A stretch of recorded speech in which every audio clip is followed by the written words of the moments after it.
Hello everyone, my name's Andrew Willis from 25/7 Race and Restoration, and this is the Triplex Capri.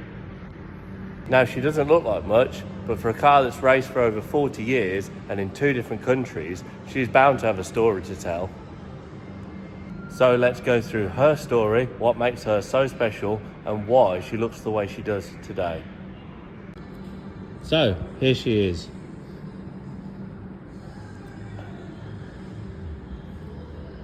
And you're probably wondering, why has it got no front wings? Why have they all been cut out?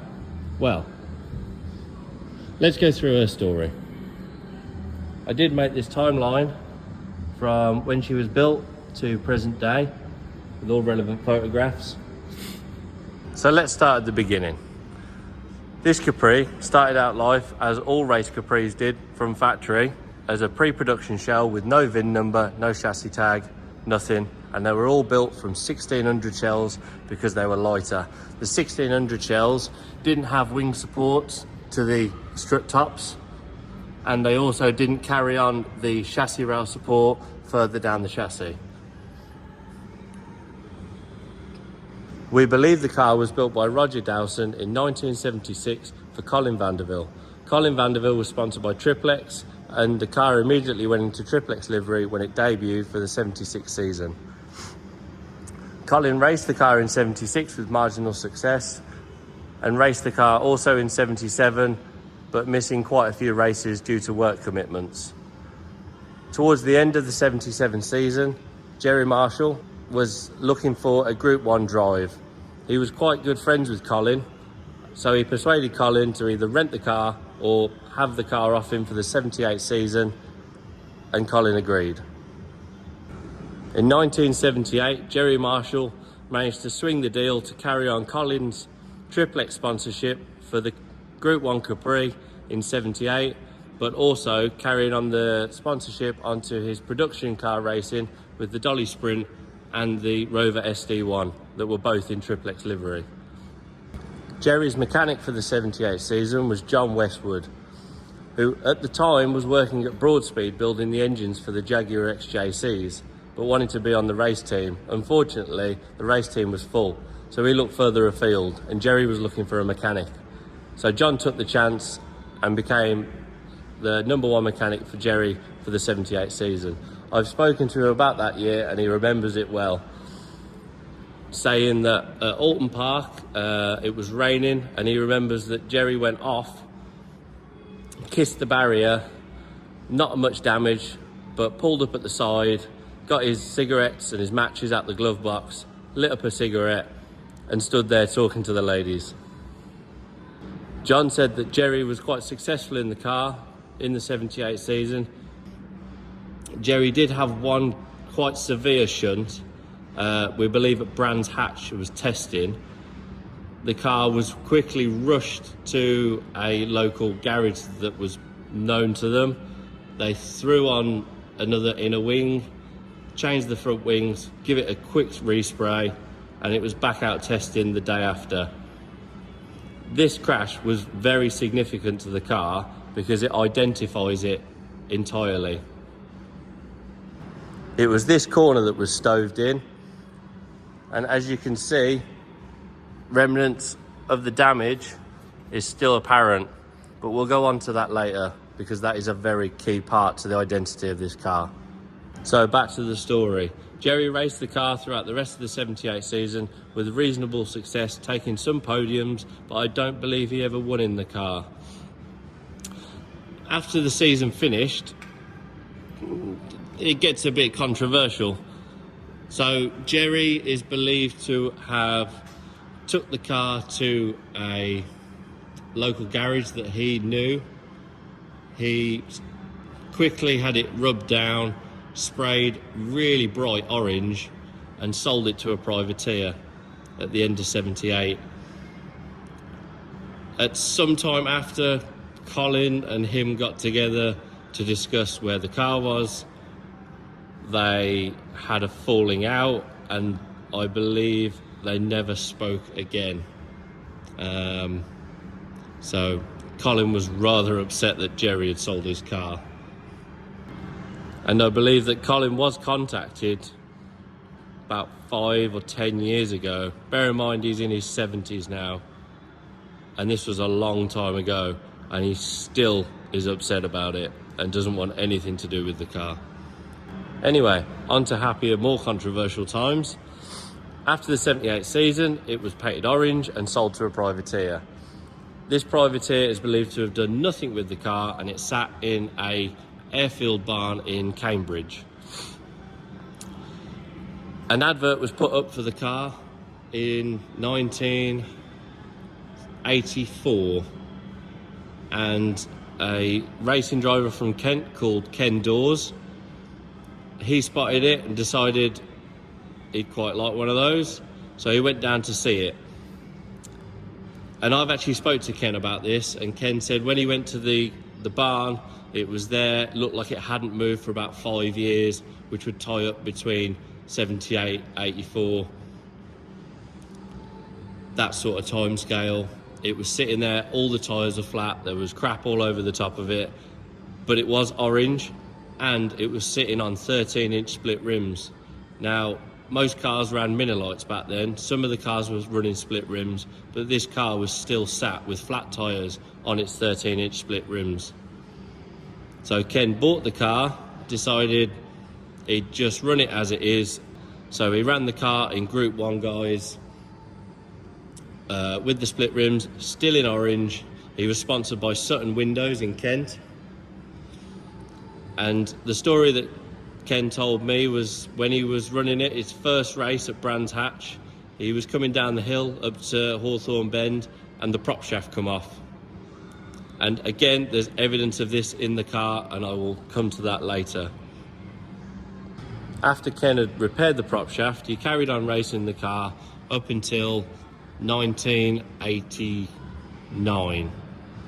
At that point, he decided he wanted to modify it further. So he took the car back to his workshop. He completely gutted the car. He then made these huge cuts in the front wing and put his own wide fiberglass body kit on. He also changed the engine for a GA double overhead cam Cosworth V6 and a 5-speed gearbox. This is why, as you can see, the bulkhead has been modified at the bottom. Again, more about that later. So Ken finished the car, painted it in his racing colours, which was red with a big yellow stripe up the centre, which was the same colour as his recovery trucks, because he ran a recovery company in Kent. Ken raced the car as a Group 2 car with a massive Cosworth whale tail spoiler on the back. Make your own minds about how that looked. And he had very good success with it. It was running 14-inch wide rear tyres, and it was sensationally fast.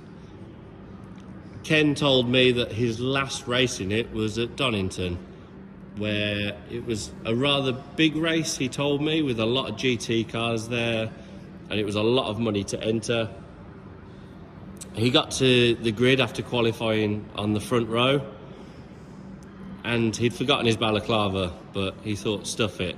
So he went to the front grid, and one of the marshals spotted that he hadn't got a balaclava on. So they sent him back to the pits to go and get it, whilst the rest of the grid lined up. And when he came back, he had to start from the pits, which he was rather upset about. So he carried on the race, went from the back and hammered through the field, getting all the way back up to third place, and he was chasing down second.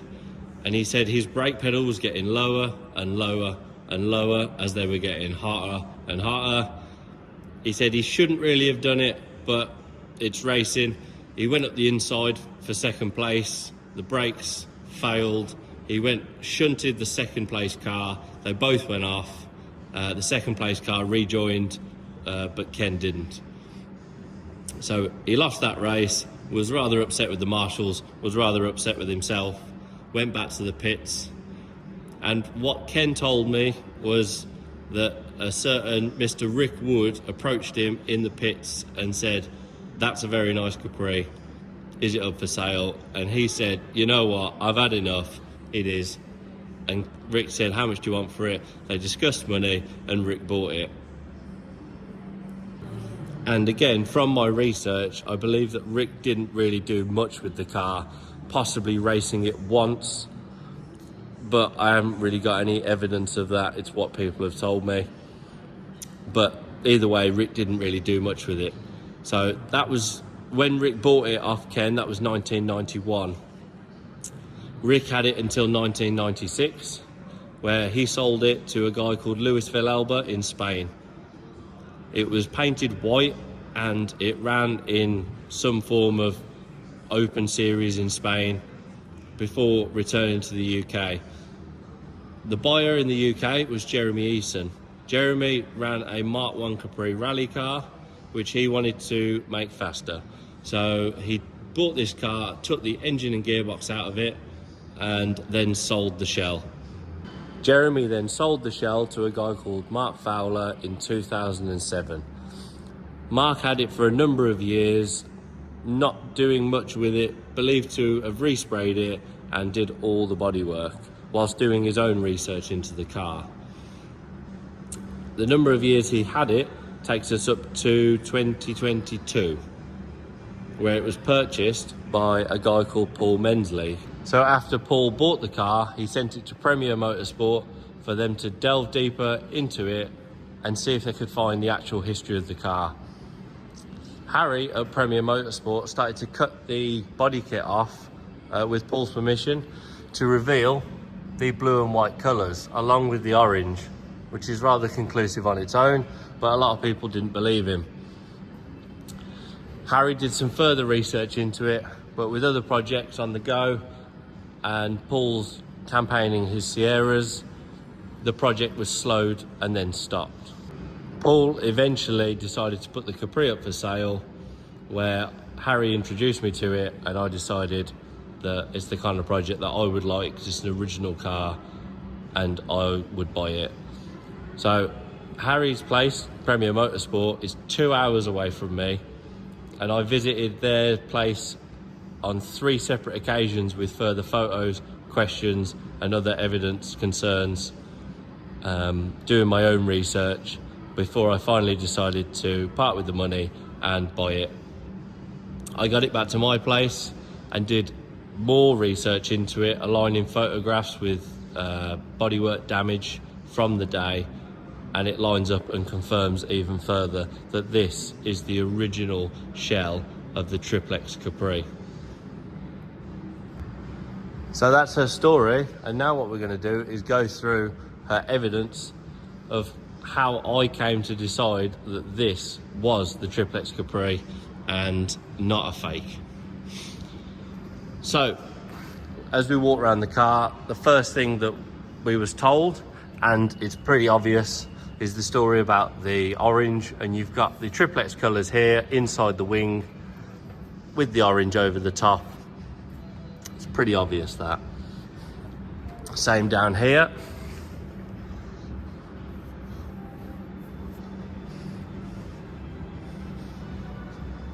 And on the other wing.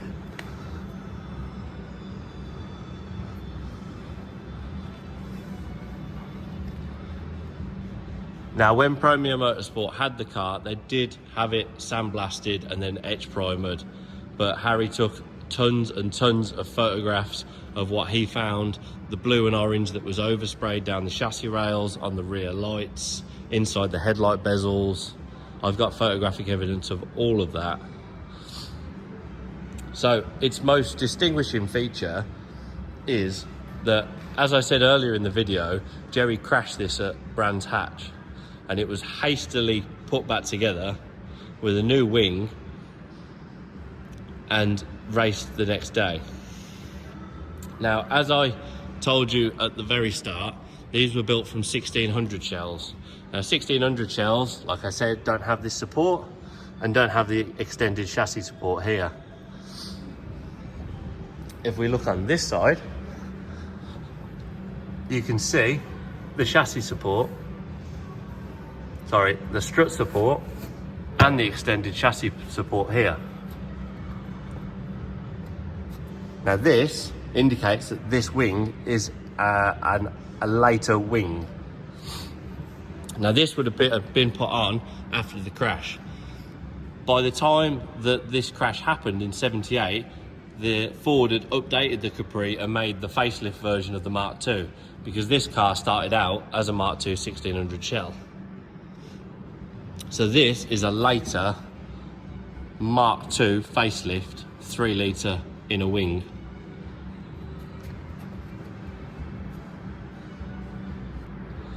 Other things that I found was these 4 rivets here. They are for the original Piranha ignition boxes. Also, these 3 holes here, those 2 were for the Filter King fuel filter. That was just an extra hole. These 3 rivets here, they were clips for the brake line that come off the master cylinder reservoirs that were mounted here. This is one of my favourite pieces of evidence, because it's the piece of evidence that made me go, this is definitely the car. So, this line here, I don't know if you can see it in this light, that's a really nice crease, that is, just under the body line, just in line with the top of where the light would go. And if we go over to my selection of photographs, again, I don't know if you can see this, but there's a big V in the rear quarter, just next to the light unit, just below the body line. That there was enough for me to go, that's actually Colin racing it there as well. So this would have been 1976. So this was pre-Jerry Marshall, which means that these are even the original rear quarters. And also on a separate evidence piece, same area, this line here, I don't know where you can see that one, that's quite faint, but there is a crease line here in the body, just under the fuel flap. That one is also in a photograph I found. Here. Crease line there, under the fuel flap. And again, that was when Colin was racing it. That's Colin Vanderville's name on the wing. Jerry had his name here on the door. A small piece of evidence, but sort of vital, is that Colin was rather tall and also Jerry was a rather big lad. And as you can see from the post to the roll cage, there's a gap, which means that the cage has been mounted further back than the pillars, same on the front. Now if you look at pictures of it originally, you can see that the cage is mounted further back. Again, on this picture, you can see that you can clearly see the upright of the cage behind the door pillar. And if you look at other cars of the same series, such as the Brute car, the cage is in line with the pillars. I presume the drivers were shorter. I've had to climb inside for this one, but it's worth it, because this damage here, this big lump of metal that's been bashed, that's where the prop shaft let go when Ken Dawes was racing at Brands Hatch. And you can see it's took a right wallop, and where it's been whirring away, which is definitely right next to the prop shaft area. Another fantastic piece of evidence is that underneath this dusty, filled over exterior of this wing, we will find 2 brazed plates, one there and one there. Those plates are where the original emergency pulls would have come out the wing. Again, photo evidence of that. But also, when Ken Dawes raced it as a Group 2 car when it was red, these 2 holes here are where he put the emergency pulls. That's why those are welded up over there, and these 2 holes are here. And now we're back inside for a small piece of evidence, but something that's quite cool and quite important. These little plates here that cover 2 holes in the footwell, those are the original plates that were fitted when the car was built. Also, 2 over there. And again, it matches up with photos I have of the car, which Jeff Bloxham took for the Autosport magazine back in 1978. Another tiny piece of evidence that we're going to go into is that this little blob here.